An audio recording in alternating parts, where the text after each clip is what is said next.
Grabe to mga katinig ko!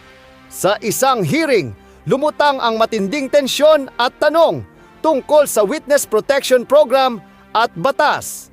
Umano, tinanong kung babaguhin ba ang provision ng batas para sa proteksyon ng testigo at malinaw ang sagot, hindi, pero that is how we run the Witness Protection Program. Habang nagpapatuloy na puna ng mga nagtanong na parang may pagkakabalarang proceedings. Isang resulta umano ng pag-revisit sa ilang proseso. Isa pang matinding linya. Minsan kailangan mong yumuko sa batas para makapagpapasaya sa mga tao. Mas mataas po ang taong bayan sa batas. Kitang-kita rito ang tensyon sa pagitan ng legal na proseso at public expectations. Isang mahirap na sitwasyon para sa sinumang opisyal. Pagdating naman sa state witness, nagtanong ang senador kung ibig sabihin nito ay absuelto na sa kaso. Umano, paliwanag ng opisyal, maaaring i-charge o hindi i-charge, depende ata nga raw sa agreement sa DOJ. Basta hindi lalabag sa Memorandum of Agreement. Ang eksenang ito ay paalala kung gaano kahalaga ang integrity at transparency sa bawat proseso, lalo na sa mga programang may kinalaman sa batas at kaligtasan ng mga testigo. Kitang-kita rin ang hamon ng balanse sa pagitan ng legalidad at kapakanan ng mamamayan at kung paano sinusubok ang pasensya at prinsipyo ng mga opisyal sa harap ng tanong ng Senado. Mr. Secretary, are you amending the provision of the No, law? sir. No, sir. But that is how we run the Witness Protection Program. Huwag po ninyong babaguhin ang requisite ng batas, Mr. Secretary. I thought nung dumating ka dito, nagkaintindihan na tayo eh. Kaya nabablar ang proceedings natin eh. Pwede ba yung ganito? I respect your opinion, sir. But It that's is not how... my opinion, it is in the law, Mr. Secretary. Yes, sir. Isole ninyo ang pera ng taong bayan. Hindi po batas ang pinag-uusapan. Wala ho tayong pakialam sa batas na yan. Sometimes, you have to bend the law to be able to please the people. Mas mataas po ang taong bayan sa batas. Just to lower the decibels and the stress. Maraming salamat po Mr. sa Chair. inyong pagpapaliwanag. Mr. Chair, may pahabol lang po ako kay Secretary Remulla.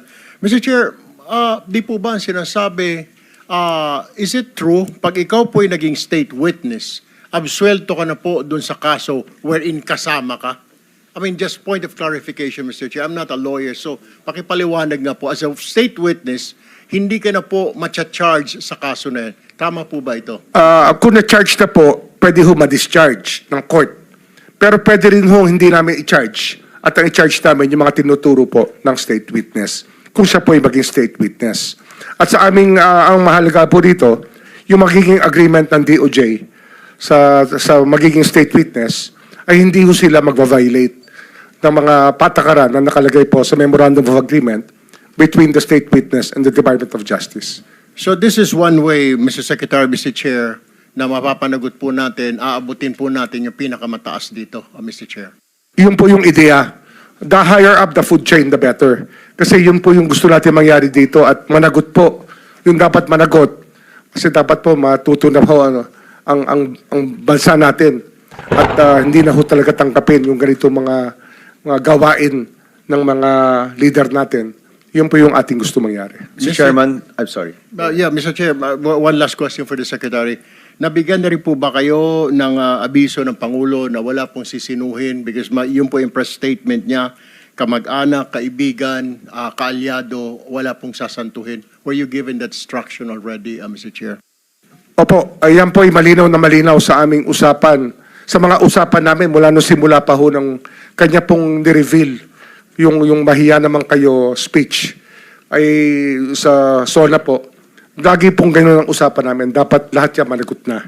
Panagutin natin lahat. Mr. Wala Chairman, tayong pipiliin. quick question for the Secretary. Since there are other members who want to ask questions, can we go back to the original guidelines laid out by the chair, yung in their order of arrival? So kung may tanong, alam may tanong si Senator Pangilinan, siya po nauna rito, papayagan po siya magtanong. Kung wala naman, para makapagtrabaho na rin kayo, pag-evaluate ninyo, susunod-sunod rin na lamang.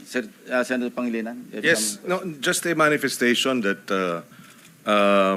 Pagkatapos pong ibalik dito si Ginoong Alcantara, kasama pa rin ang Secretary of Justice mamayang hapon. Para Pwede ho, darating po ako, sasama po ako. Okay, and maaari na rin ma-update dun sa pag-uusap ninyo, pagbalik po ninyo.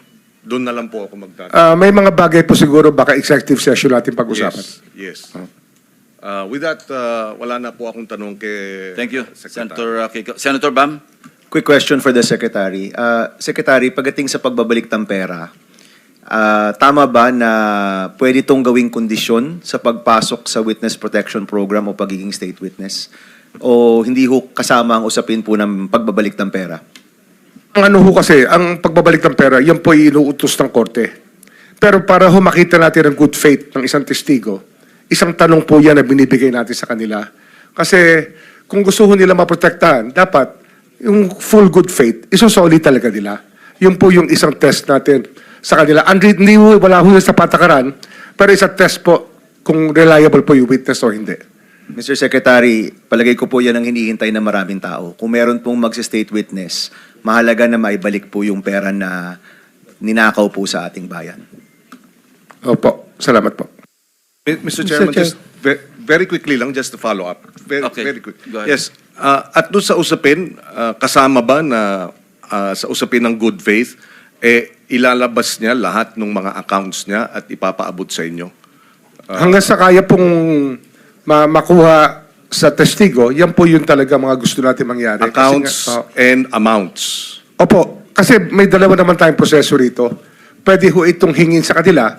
Kung hindi naman nila ibibigay, andyan naman po yung ating Anti-Money Laundering Council na pwede hong mag-freeze ng accounts. At yun lang po, papa-forfeit lang po natin sa Sandigan Bayan pagdating ng panahon. Willing ba si Ginoong Alcantara ngayon na sasabihin niya sa pag-uusap niya? Senator Pangilinan, you're limited to one Yes, question. yes or no lang, Mamaya yes na or lang tanghali. Oh, yes or no lang, Mr. We will ask him. I think that he has signified his willingness to do that already Ayan.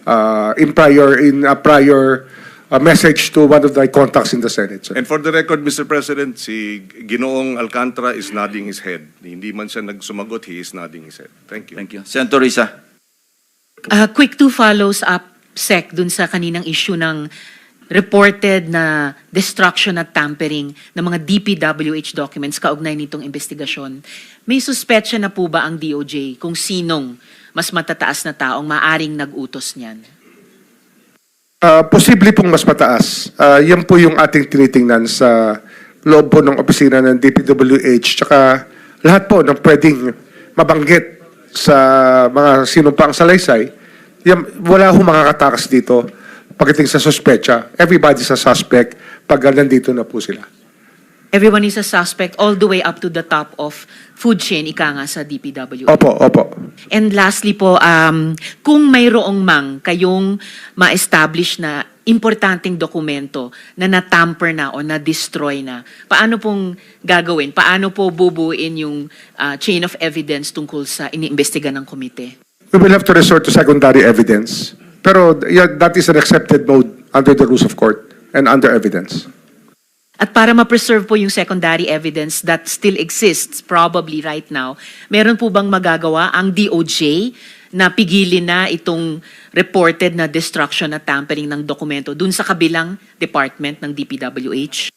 Yung nga, pinag-uusapan na ho yan, as we speak ngayon, meron na ho kami mga taong nakikipag-usap sa kanila. Salamat po, Secretary. Mr. Chair. Thank you, Senator JB. Mr. Chair. Let's limit our questions kay Secretary Remulla para mamaya sa mga ibang resource persons na lang. Senator JB? Hindi, teka muna. Meron tayong Senator Soto is next. Wala. Senator Marcoleta. Senator Soto. Wala. Senate President. Senator Marcoleta? Thank you, Mr. Chair. Mr. Secretary, a couple of days ago, in the last hearing when you were here, we somehow settled the issue that restitution is not a requisite for an applicant to the WPP. Is that correct? It's not in the law. But sa akin ko kasi, hindi lang po batas na nagdidictate dito. It's also what is morally right, what is expected of us. Yan po kasi, kahit hindi nilagay sa batas, mga given po yan sa ating lipunan. What do you mean by that, Mr. Secretary? Kasi wala nga sa batas yung ano. Wala yung- nga sa batas. Yung Then, ano requirements ilalagay mo sa batas? for admission to the witness protection. Ang restitution is not part of it. Yes, it is not. Oh, pero hindi ho nangangahulugan na hindi namin pwede i-layout yan depending on the case. Mr. Secretary, I am still in the stage where a particular applicant wishes to apply under that program. And there is a process. In the process, restitution is not one of the requisites. Is that correct?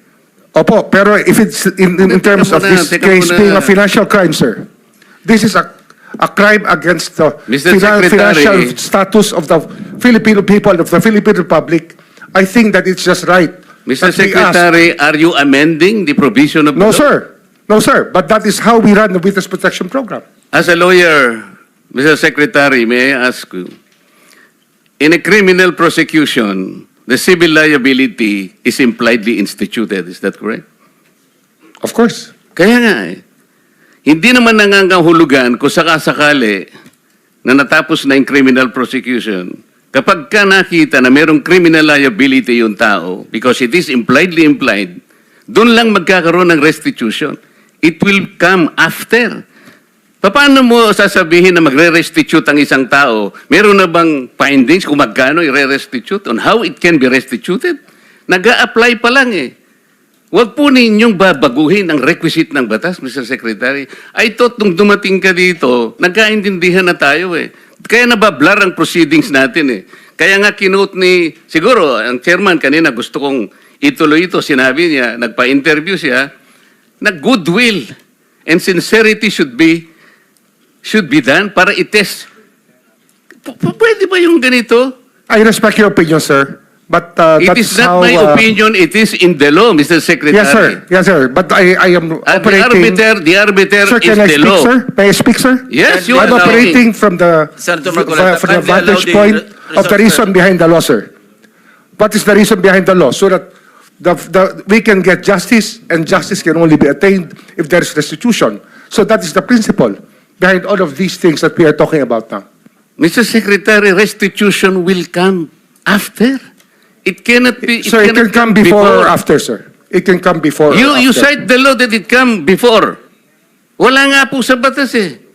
Sir, Huwag po ninyong babaguhin ang batas, Mr. Secretary. we are operating on a unique set of facts, and we are, all of these matters are being evaluated because the gravity of this financial crime cannot be underestimated, and that the more assets that we're able to preserve at the outset, the better for our country, sir. Mr. Secretary, I'm very sorry for such a reasoning like that.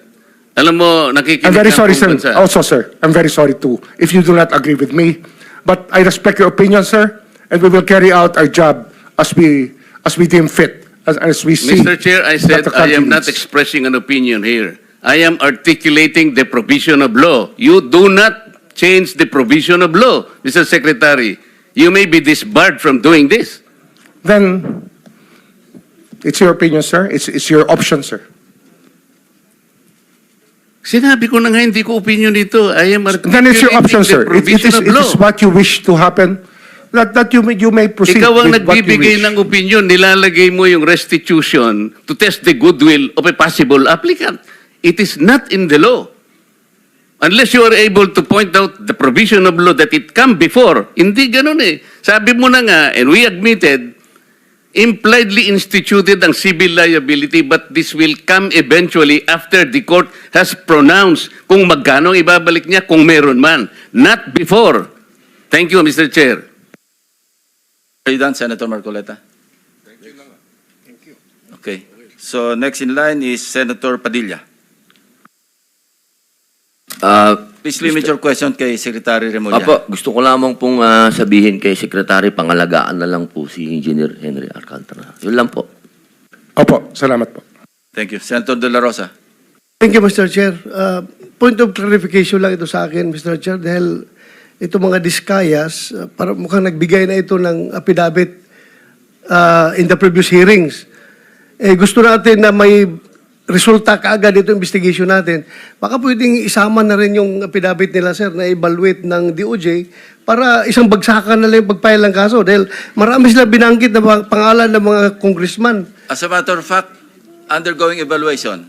Undergo by whom, Mr. Chair? DOJ. DOJ ongoing. Sir, na. we met with them already, and we will meet again with them tomorrow. Kasi nawala nga yung kahapon, sir. No? We lost the time yesterday. We were supposed to meet yesterday. Hindi lang po natuloy. Yes, sir. Mr. Chair, just para mas maganda kung isang bagsakan na makuha na sana lahat yan, mapaila na kagad, Opo. mas maganda. Thank you. Thank you lang, Mr. Chair. Thank you, Salamat. Senator Rapi. Yeah, Mr. Chair, to Secretary Mulya, wala nga talaga sa batas yung bang magsoli muna ng pera para ikaw ay mapasok sa WPP. Pero kung pagbabasehan natin yung kagusto ng taong bayan, ang galit ng taong bayan, na gusto nilang magpakita in goodwill yung accused bago siya mapunta sa WPP, siguro mas maganda kung sundin natin yung kagusto ng taong bayan, right? Opo. Thank you, Mr. Chair. Mr. Chair, Yes, there's also, Senator I would like to manifest that hindi ko alam kung nakikinig ho tayong lahat, yung sigaw ng taong bayan na libo-libo sa People Power Monument sa Luneta, hindi lang po pagnanakaw, they were also shouting, ibalik yung pera nila. And I believe the Secretary of Justice heard that, and I believe Malacanang heard that. Kaya nga po, dito po sa mga kontraktor, mga opisyal, isole ninyo ang pera ng taong bayan. Hindi po batas ang pinag-uusapan. Wala ho tayong pakialam sa batas na yan. Sometimes, you have to bend the law to be able to please the people. Mas mataas po ang taong bayan sa batas. Am I right, Secretary Remulla? Yes, sir. Mr. Chairman, Thank you, Mr. Chair. Second round, Senator Pangilinan. just to lower the decibels and the stress, the stress that comes with high emotions. Si Ginoong Secretary Remulla, si Ginoong Hernandez halimbawa, sinurrender na sa ICI no? Yung ilang vehicles at sinasabi niyang willing pa siyang mag-surrender ng Lamborghini. I mean, that's his voluntary act. If Engineer Alcantara will do the same voluntarily as a sign of goodwill, there is no law that prevents him from doing that.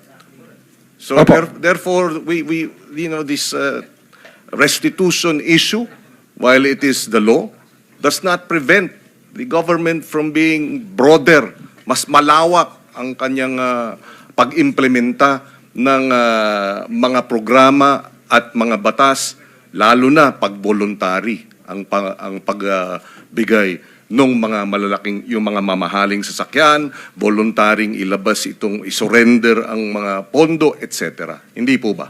Opo. Sa karanasan ko kasi, pag inintay po natin yung court judgment na maging final para isurrender po ang lahat, baka puti na mga mata natin, wala pa hong nangyayari.